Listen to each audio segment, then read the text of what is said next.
Hi అందరికీ నమస్తే. ఈరోజు టాపిక్ ఏంటంటే ఒక వ్యక్తిలోని గుణాలు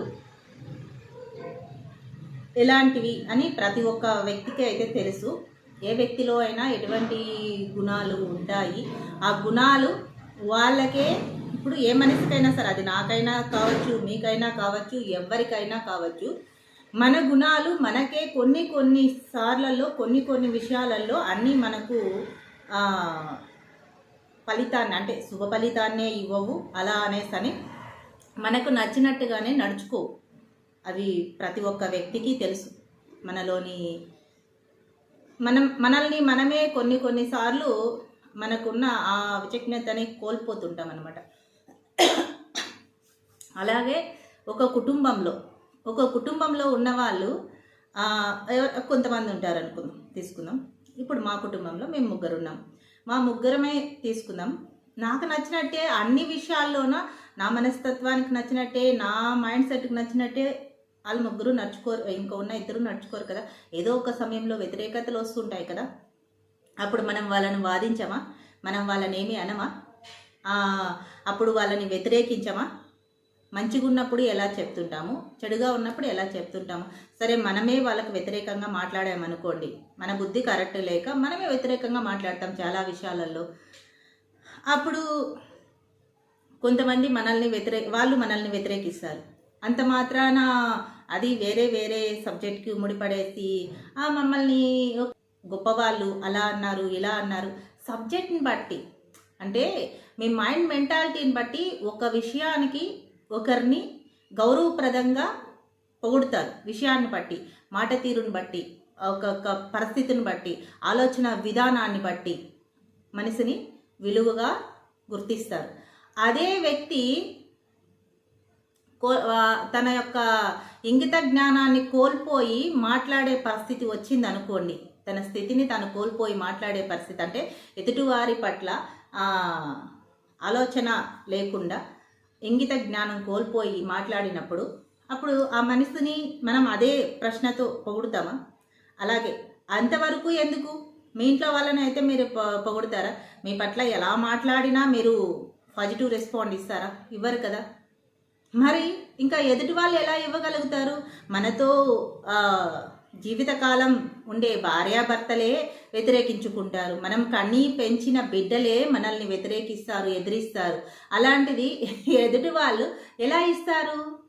కొన్ని సందర్భాల్లో మన ఆలోచనలు తప్పయి మన మాట మరి అలాంటప్పుడు మమ్మల్ని పొగిడిన నోటితోనే మమ్మల్ని విమర్శించిన నోటిని మనం ఏమని చెప్పాలి? మరైతే మనల్ని పొగిడారు కదా, మరి అదే నోటితోనే మనల్ని విమర్శించారు కదా, మరి ఏమని చెప్పాలి?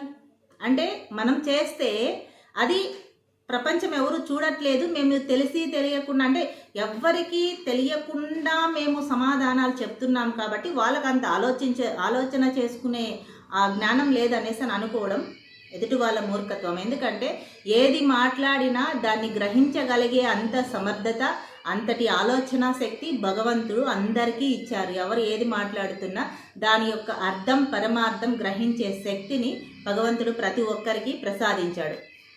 ఓకేనా? నెక్స్ట్ ఇంకొకటి ఏంటంటే, ఎన్నో చెప్పాలనిపిస్తుంది, కాకపోతే ఎక్కడి వరకు చెప్పినా అది చెడుగానే మారుతుందేమో అనేసి అనిపిస్తుంది. తోడబుట్టిన వాళ్ళు, ఒక తల్లి గర్భమున పుట్టిన వాళ్ళు, ఒక తల్లి పాలు తాగు పెరిగిన వాళ్ళు, ఒక రక్తం పంచుకొని పుట్టిన వాళ్ళు, ఒక్కచోటే ఐకమత్యంగా పెరిగిన వాళ్ళు, ఒక్క పాత్రలో అన్నం వండి ఒక్క పాత్రలో కూర వండి ఒక పాత్రలోని అన్నాన్ని భుజించిన వాళ్ళు, ఒకే ఇంట్లో నిద్ర చేసిన వాళ్ళు, అంతటి రక్త సంబంధాలే వాళ్ళ మనసులో అంటే ఒకేలా ఉండవు కదండి. చిన్నతనము, బాల్యము ఇవన్నీ ఒకేలా ఉండవు కదండి. నువ్వు ఎలా ఎదుగుతున్నావో, నువ్వు ఎలా మాట్లాడుతున్నావో, నువ్వు ఎలా ఎదుగుతున్నావు అనేటువంటిది వాళ్ళ మనసులో, నా సొంత వాళ్ళే, కాకపోతే వాళ్ళ మనసులో ఏముందో గ్రహించే శక్తి నాకు ఇవ్వలేదు. నా మనసులో ఏముందో వాళ్ళు గ్రహించలేరు. ఇప్పుడు నేను ఎలా మాట్లాడగలుగుతానో వాళ్ళు ఎలా ప్రవర్తిస్తారో మనకి తెలియదు కదా. మరి అలాంటి స్థితిలో ఉన్నాం మనము. అవునా? ఎదురు పడితే బాగున్నారు అవి నటించే బంధాలు అయిపోయాయి ఇప్పుడు, అర్థమైందా? ఆ నటించే బంధాలలో మనం ఉండి ఇంకొకరిని వేలెత్తి చూపించడం ఎంతవరకు? వెళ్ళు. వాళ్ళు ఎలా ప్రవర్తిస్తారో మనకి తెలియదు కదా. మరి అలాంటి స్థితిలో ఉన్నాం మనము. అవునా? ఎదురు పడితే బాగున్నారు అవి నటించే బంధాలు అయిపోయాయి ఇప్పుడు, అర్థమైందా? ఆ నటించే బంధాలలో మనం ఉండి ఇంకొకరిని వేలెత్తి చూపించడం ఎంతవరకు? ఇంకొకరిని తప్పుగా ఆలోచించడం అది ఎంతవరకు చెప్పండి ఒక్కసారి.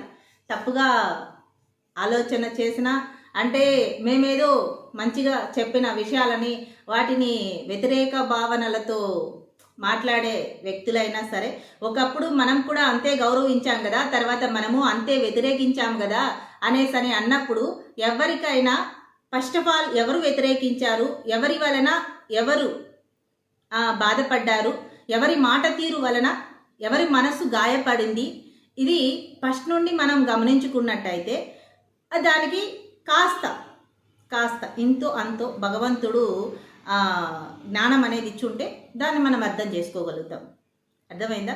మనము ఎవరినైతే మనం గొప్పవాళ్ళగా మనం ఫస్ట్ ఆఫ్ ఆల్ మనము ఇది చేస్తామో వాళ్ళనే మనం విమర్శించిన రోజులు, వాళ్ళనే మనం తిట్టిన రోజులు, వాళ్ళనే మనము బాధ పెట్టిన రోజులు, వాళ్ళ మనసు గాయపడే విధంగా పదే పదే ఒకసారి కాదు, 2 సార్లు కాదు, చాలాసార్లు ఒక వ్యక్తి మనసు గాయపడే విధంగా మన ప్రవర్తన, మన మాట తీరు అలాంటి పరిస్థితులను తీసుకొచ్చినప్పుడు ఆ వ్యక్తి ఖచ్చితంగా వ్యతిరేకిస్తారు. అది ఎవరైనా అయిపోవచ్చు, నేనే కాదు, ఎవరైనా నా స్థానంలో ఎవ్వరున్నా సరే అలాగే వ్యతిరేకిస్తారు. ఓకేనా? దీనికి ఎవరి సమాధానం ఎలా అయినా ఉండొచ్చు, ఎవరి మనస్తత్వం ఎలాగైనా ఆలోచన చేసుకోవచ్చు. పాజిటివ్ వేలో ఆలోచన చేసుకుంటే పాజిటివ్, నెగిటివ్ వేలో ఆలోచన చేసుకుంటే నెగిటివ్. నా మనస్తత్వం ఏంటంటే నాకు పోటీతత్వం అంతే. ఇప్పుడు నాతో పోటాపోటీగా ఎదగాలి అని అనుకునే వాళ్ళకి నాకు పోటీతత్వం ఉంటుంది అంతే తప్పితే ఎవరినో అంతం చేయాలి, ఎవరినో పతనం చేయాలి, ఎవరినో తొక్కేసేయాలి అనేసరి నేను ఎక్కడా అనుకోను. నాకు దాదాపు 8 ఏళ్ళు 9 ఏళ్ళుగా ఒక ఆవిడ నాకు ఈ సోషల్ మీడియాలో తెలుసు. నేను చాలాసార్లు తిట్టేస్తుంటా తనని, ఏదైనా పొరపాట్లు చేసినా తప్పులు చేసినా భయంకరంగా తిట్టేస్తుంటాను నేను. అలా అని ఆవిడలాగా అందరూ ఉండాలని కాదు, నేను మళ్ళీ నేనే వెళ్ళి పలకరించి ఇలా చేయకు అలా చేయకు అని అరిచి తిట్టి మళ్ళీ తనకి నేర్పించాలా, చెప్పాలా, ఇలా కాదు అని చెప్పాలనే తాపత్రయం ఎందుకో నాకు అర్థం కాదు. అది నాకెందుకో అర్థం కాదు. అది ఒక్కసారి మనము ఎవరికైనా ఇచ్చిన గౌరవం, అది మనము అందరినీ అలా భావించలేమో, అది నడుస్తున్న కాలం కొద్దీ మనము తెలుసుకోవాలి. కానీ కొంతమందిని మాత్రం మనము గౌరవించినప్పుడు ఆ గౌరవానికి వాళ్ళు ఇచ్చే విలువను బట్టి మన నడవడిక ఉంటుంది.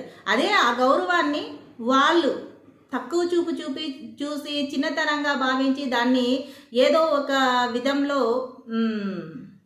ఒకరి మనసు బాధ పెట్టే విధంగా వాళ్ళ ప్రవర్తన, వాళ్ళ మాట తీరు, వాళ్ళ సూటిపోటి మాటలు ఉన్నప్పుడు ఏ వ్యక్తి అయినా కొంతకాలం మాత్రమే ఆ బాధను మనసులో దాచుకుంటారు, భరిస్తారు.